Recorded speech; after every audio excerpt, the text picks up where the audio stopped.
On Christmas, my parents said, "No money for gifts." My daughter smiled sadly. Days later, I saw my sister's social media, luxury gifts, a grand dinner, all from my parents. Caption, "Best Christmas with family?" My daughter whispered, "Grandma, aren't we family?" I said, "I understand, we're done."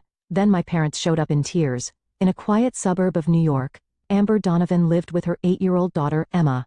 Their apartment, built 20 years ago, wasn't particularly spacious, but it was a warm home filled with their laughter. Amber was a hard-working single mother at a mid-sized marketing company. After divorcing her husband 5 years ago, she had been struggling to balance childcare and work on her own. Though she felt tired from long hours and commuting, seeing Emma's smile always gave her renewed strength. "Mom, I got a perfect score on my math test today." Emma would always eagerly report the day's events when she returned from school. She was a bright, intelligent girl who excelled academically and had many friends. With her large brown eyes and long brown hair, she resembled Amber. "That's wonderful. You're so smart, Emma." Amber hugged her daughter and made a silent promise. "No matter how difficult things get, I want to give this child the best life possible." Amber's parents, Judith and Howard Clark, lived in an upscale neighborhood, about an hour's drive from downtown. Howard was a former executive at a major pharmaceutical company, who enjoyed a comfortable retirement with generous pension and investment income. Judith, a former high school teacher, was now active in local social circles as the president of an exclusive gardening club. Amber's younger sister Olivia was a talented lawyer at a prestigious law firm. She lived in a luxury apartment near their parents' home, with her husband Brian, a doctor, and their 6-year-old son Michael. Olivia always demanded perfection and wouldn't compromise in either her work or home life. "Won't you come see our new vacation home? I'm heading there this weekend with Brian and Michael." Olivia's voice over the phone carried its usual hint of superiority. The family dynamics had gradually become distorted since Amber's adolescence. Her parents, especially her mother Judith, clearly favored perfect Olivia. When Olivia was admitted to law school as the top student, her parents threw a party at an expensive restaurant. In contrast, when Amber was accepted to art college, they coldly received it as an impractical choice. "Amber, why can't you be more like Olivia?" This was her mother's favorite phrase. Amber was always the slightly inadequate daughter, the child who couldn't quite meet expectations. The same was true for their marriages. When Olivia married an elite doctor, her parents fully supported a lavish wedding. When Amber married Jason, a web designer, they asked, "Couldn't you have chosen someone with a more stable job?" After the divorce, the gap widened further. Her parents frequently invited Olivia's family for dinner and generously provided expensive toys and education funds for Michael. Meanwhile, gifts for Emma were always practical and limited to special occasions. "I bought Emma some workbooks. Education is important, you know," Judith would say while handing Michael the latest gaming console. Still, Amber wanted to nurture the relationship between Emma and her grandparents. She wanted her daughter to feel the warmth of family bonds. Emma herself was a kind and gentle child, who always greeted her grandparents with a smile, even when they were sometimes cold toward her. "Grandma, I drew this picture. What do you think?" Emma would present her drawings with a serious expression, but Judith's response was always the same. "That's nice, dear," she would say dismissively before quickly changing the subject to Michael. Amber's heart ached many times at this situation, but she told herself, she'll understand when she grows up. She made sure never to speak ill of her parents or sister in front of Emma. Christmas was always particularly difficult. The elaborate parties at her parents' house were filled with subtle tension. The special treatment Olivia's family received was obvious, and Amber and Emma were often treated more like invited neighbors than family. "I hope this year will be different," Amber wished as she looked at December 25 marked on the calendar. Emma wanted a new doll. To fulfill her daughter's wish, Amber worked overtime and saved little by little. On December 24, Amber started the car engine and checked Emma's expression in the rearview mirror. In the back seat, Emma carefully held a small homemade cookie tin decorated with red and green ribbons. "Do you think Grandma and Grandpa will like these cookies?" Emma asked anxiously. "Of course they will. You made them with such care." Amber smiled kindly, but anxiety swirled inside her. Her parents' reactions were unpredictable. The car entered an upscale neighborhood in Westchester County, passing houses with grand entrances. Christmas illuminations decorated the homes, and the streets were filled with a festive atmosphere. "Mom, will Santa come to Grandma's house too?" Emma's eyes shone with anticipation. "I'm sure he will," Amber replied, thinking about the present she had left in their small rented apartment. The Princess Stella doll that Emma had been wanting, purchased with saved overtime pay. Just imagining the smile on her daughter's face on Christmas morning made her fatigue vanish. When they arrived at her parents' large white house, Olivia's luxury SUV was already parked in front of the entrance. "You're late," Judith said at the door. "Olivia and her family arrived 30 minutes ago." "Hello, Mom," Amber smiled and said, I got held up finishing work. Grandma, Merry Christmas. Emma cheerfully presented the homemade cookies. I baked them myself. Well, thank you. Judith accepted the cookie tin but immediately placed it on a side table. Come on, everyone's waiting. Entering the living room, a magnificent Christmas tree sparkled brilliantly. Many presents were already piled underneath. Olivia's son Michael was playing with the latest tablet and didn't even look up when they entered. Amber, Emma. You're late. Olivia rose from the sofa. She was wearing what looked like an expensive knit dress with a perfect hairstyle. Dad and Mom were just telling Michael about next year's summer camp. It's a top-tier science camp. That's wonderful. Amber forced a smile. Emma, say hello to Grandpa. Amber gently pushed her daughter's shoulder. Emma ran to Howard and exclaimed, Merry Christmas, Grandpa, as she hugged him.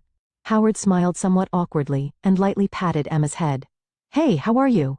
When dinner time came, Judith served an elaborate turkey dish. The table was decorated with expensive tablecloths and candles, creating a special Christmas atmosphere. However, the conversation revolved almost entirely around Olivia's family. Michael won first prize at the school science fair, Judith said proudly. Michael has really inherited the Clark genes. Howard was delighted. Amber glanced at Emma. Her daughter was eating silently, but loneliness seeped from her expression. Emma won an art award at school too, Amber said quietly. Well, that's nice, Judith replied curtly before immediately changing the subject. Olivia, how's your new case going? After dinner, Judith announced, it's time to exchange presents. Michael excitedly clapped his hands and rushed to the tree. Brian and Olivia sat on the sofa with satisfied smiles. Emma leaned forward with her small body, her eyes sparkling. Amber felt a pang in her heart at her daughter's expectations.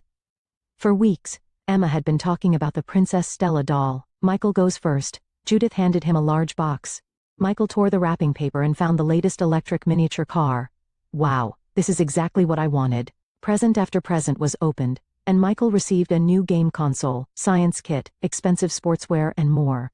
Olivia and Brian also received luxury brand accessories and electronics. Finally, it was Emma's turn. She reached out with her small hands and received the only small package from her grandmother. Emma, I'm sorry, Judith suddenly put on a serious face.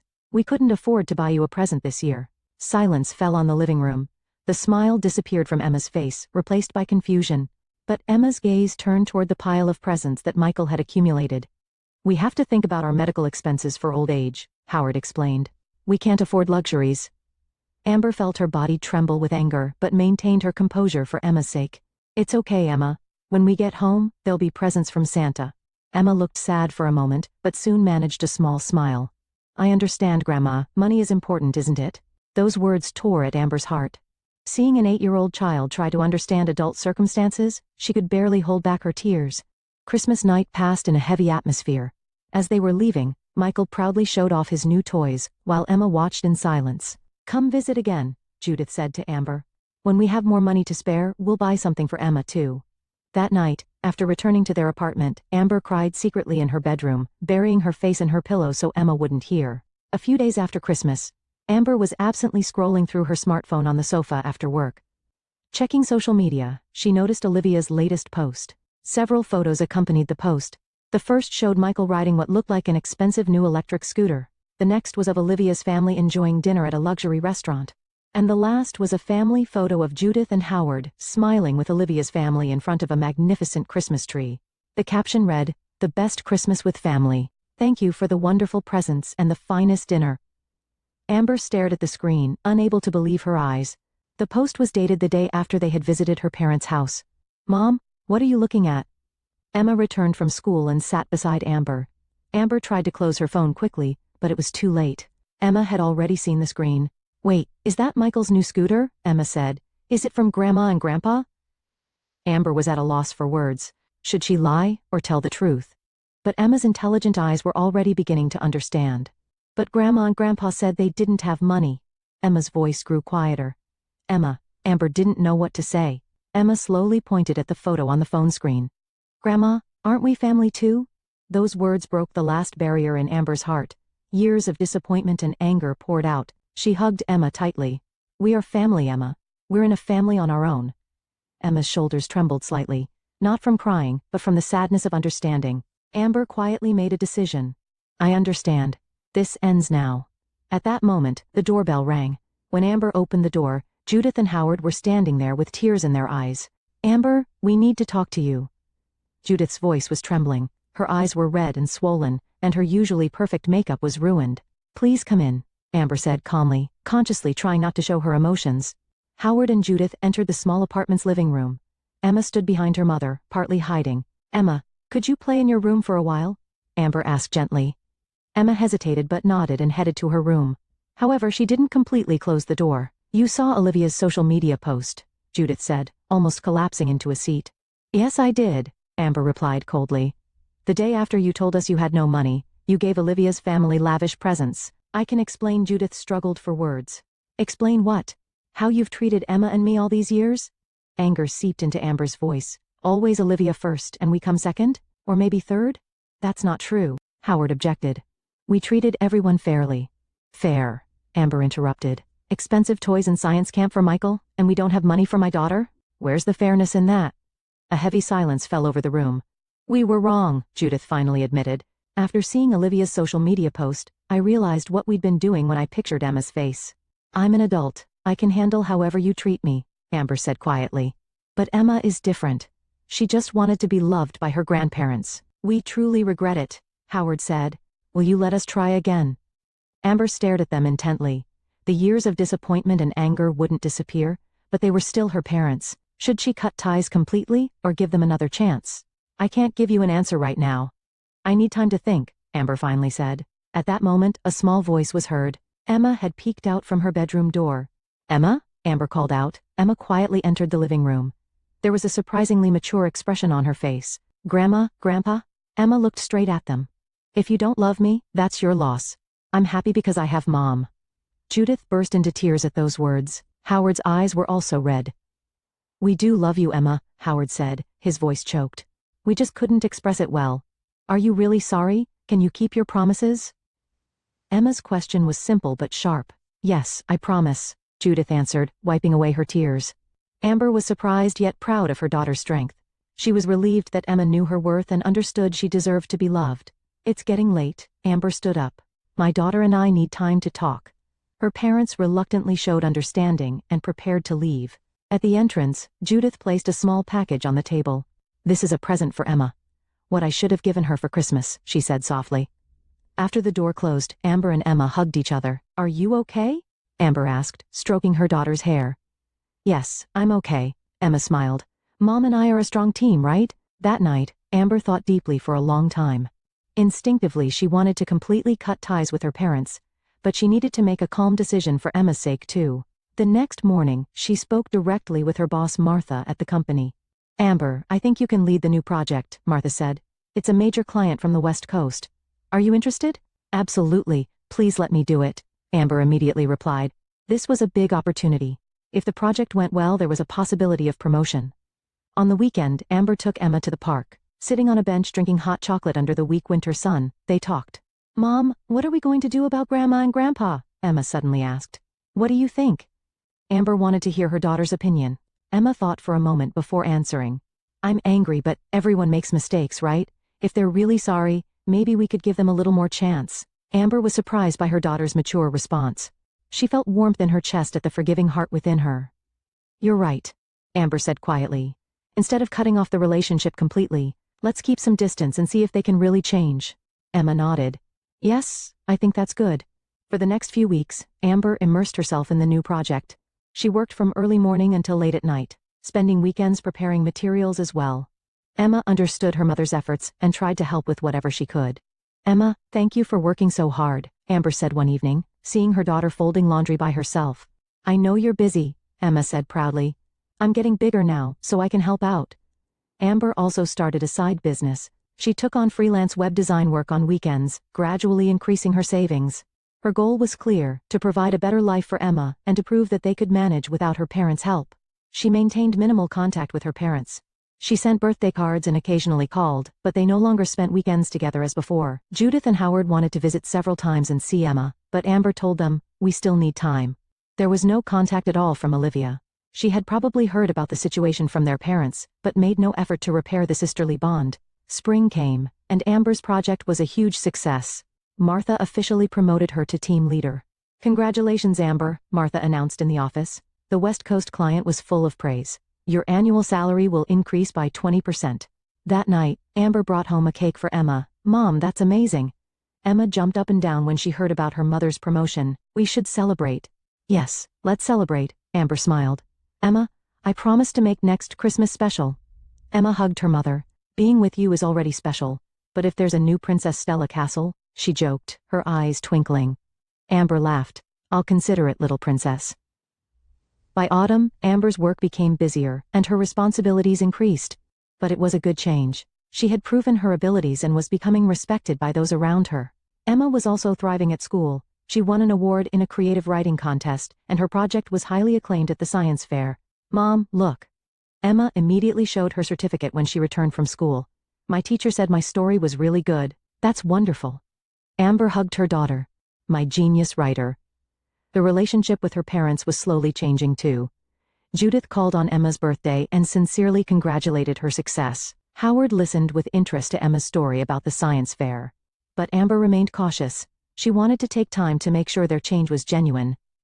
In October, Amber heard about her next promotion. A department manager position was opening up, and she was the leading candidate. If realized, her annual income would increase further, promising a more stable future. As winter approached and the Christmas season came around again, things were different. Amber confidently went shopping and purchased the Princess Stella Castle set that Emma wanted. She also planned to invite friends for a Christmas party. Mom, are we inviting Grandma and Grandpa too? Emma asked. Amber thought for a moment before answering. What do you think? Should we invite them? Emma said with a serious expression. I think we can invite them. Everyone makes mistakes, but they need to keep their promises. Amber, moved by her daughter's maturity, picked up the phone. When the doorbell rang, she was already prepared. When she opened the front door, Judith and Howard were standing there. Unlike last Christmas, their eyes held a mixture of anxiety and hope. I'm glad you came. Amber welcomed them in. Her voice was calm, but some caution remained. Thank you for inviting us, Judith said softly. In her hands was a carefully wrapped present. Amber's apartment was completely different from last year. With her increased income from the promotion, she had moved to a larger 2-bedroom apartment. A sparkling Christmas tree decorated the living room, and the walls proudly displayed new paintings and Emma's artwork. Emma, Grandma, and Grandpa are here, Amber called, and Emma emerged from her room. She had styled her hair prettily and was wearing a new dress. Merry Christmas, Grandma, Grandpa, Emma greeted them cheerfully, though with some nervousness. Merry Christmas, Emma, Howard replied with a smile. You look beautiful. Your new home is lovely. Judith looked around the living room. Thank you. I got promoted, so there have been some changes, Amber said proudly. There was no pretense, just a quiet confidence in acknowledging her achievements. In the living room, Amber's friend Karen and her daughter Sarah, along with colleague Jessica and her family, were already chatting. The atmosphere was homey, and everyone seemed to be enjoying themselves. Everyone, these are my parents. Amber introduced them to her guests. Nice to meet you. Karen warmly offered a handshake.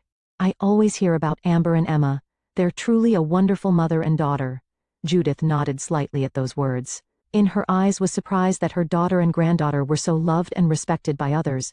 The party progressed pleasantly. Amber had prepared a homemade dinner, and everyone enjoyed the meal together. Topics flowed from work, to children, to plans for the new year. Although her parents were somewhat hesitant at first, they gradually blended into the conversation. Howard, in particular, was enjoying talking about sports with Karen's husband Mark. Now it's time to exchange presents, Amber announced after dinner. The children clapped excitedly. Emma's eyes sparkled as she looked at the colorful packages arranged under the Christmas tree. Emma goes first. Amber handed a large box to her daughter. Emma carefully opened the wrapping paper and let out a cheer when she saw what was inside. The Princess Stella Castle. Thank you, Mom. She jumped up with joy and hugged Amber tightly. While embracing her daughter, Amber glanced at her parents' reaction. Judith's eyes were moist, and Howard was smiling quietly. Next is from Grandma and Grandpa, Amber told Emma. Judith nervously handed a small box to Emma. I hope you like this. Emma opened the box and took out a beautiful silver bracelet, with a small star-shaped charm hanging from it. It's so pretty. Emma's eyes widened. It's from my mother to me, and now from me to you, Judith quietly explained. It's a family treasure. You're really giving this to me? Emma asked incredulously. Yes, of course, Judith nodded. You are our precious granddaughter. At those words, a small silence fell over the room. Amber felt a warmth in her chest. This wasn't just a present but a sign of recognition as family. Emma held the bracelet to her wrist and said, Thank you, Grandma, Grandpa. Her voice was small but filled with genuine gratitude. After the gift exchange, the adults chatted with wine in hand, while the children played with their new toys. As Amber was preparing dessert in the kitchen, Judith came to help. "Let me help," Judith said. The two silently cut the cake and arranged it on plates. "Amber, you're a wonderful mother," Judith suddenly said. "Emma looks so happy." Amber paused and looked at her mother. "Thank you. We were wrong," Judith continued. "We didn't treat you and Emma fairly. I regret it every day." Amber took a deep breath.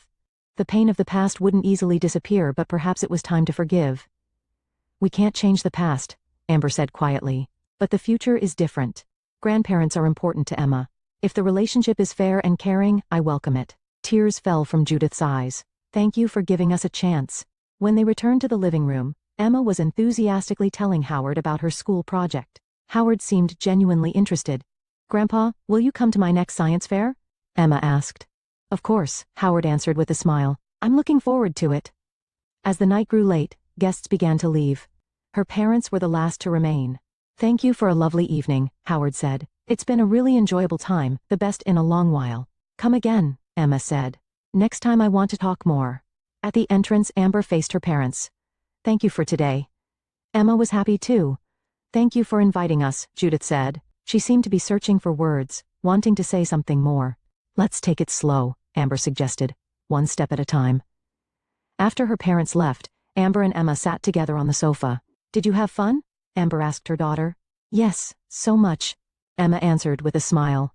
She was carefully holding the Princess Stella castle, and the new bracelet shone on her wrist. "Do you think Grandma and Grandpa have changed?" Amber carefully asked. Emma thought for a moment before answering. "Yes, I think they've changed. Grandpa really listened to me. Before, he would always talk about Michael right away." Amber nodded. The change might be small, but it had definitely begun. The day of Emma's science fair arrived. She presented her project on the relationship between plant growth and music. When they arrived at the venue, Amber was surprised. Judith and Howard had already arrived, and were waiting in front of Emma's booth. "Grandpa, Grandma, you came." Emma ran to them with joy. "I promised, didn't I?" Howard looked proudly at Emma's project. "This is a wonderful project." As the judging began, Emma confidently gave her presentation. Seeing her daughter's confident demeanor, Amber's heart swelled with pride. "She takes after you," Judith whispered to Amber. "She's inherited your intelligence and strength." Amber was surprised by these words. It was rare to receive praise from her mother. "Thank you." At the awards ceremony, Emma received the Creative Approach Award. When she went up to the stage, Amber and her parents stood up together and applauded. "Congratulations, Emma," the three said in unison. On the way home, Howard suggested, "How about dinner together to celebrate?" When Emma looked at Amber with eyes full of expectation, she nodded. "That sounds good." During the meal at the restaurant, Howard brought up a subject. "Amber, there's something I want to discuss." "What is it?" Amber tensed slightly.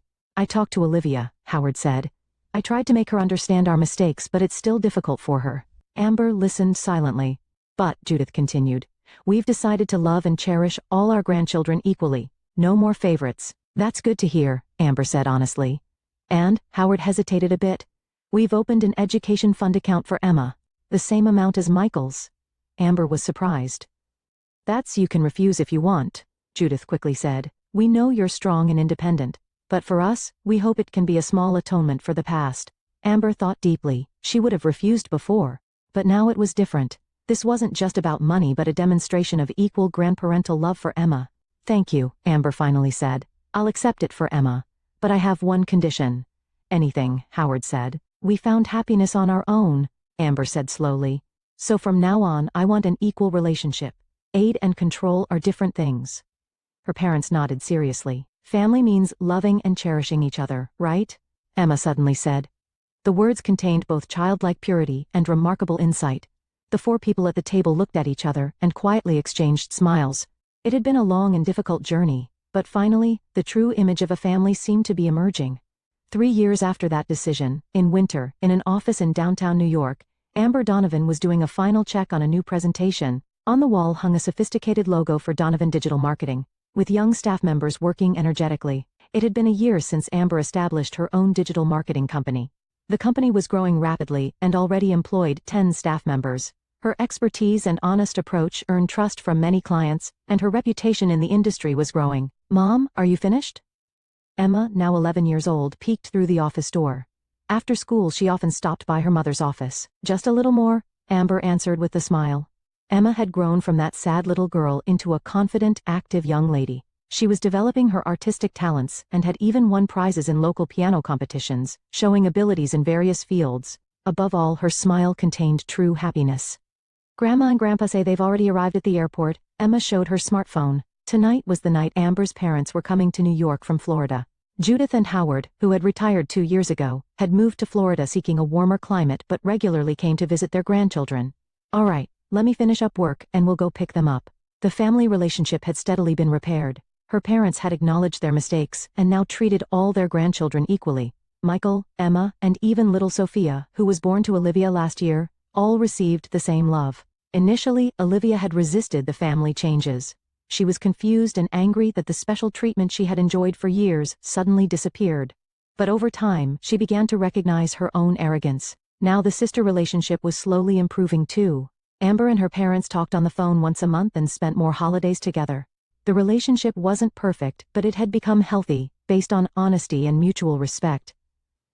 In the evening, Amber and Emma welcomed her parents at the airport. Was it a good trip? Amber asked while embracing her parents.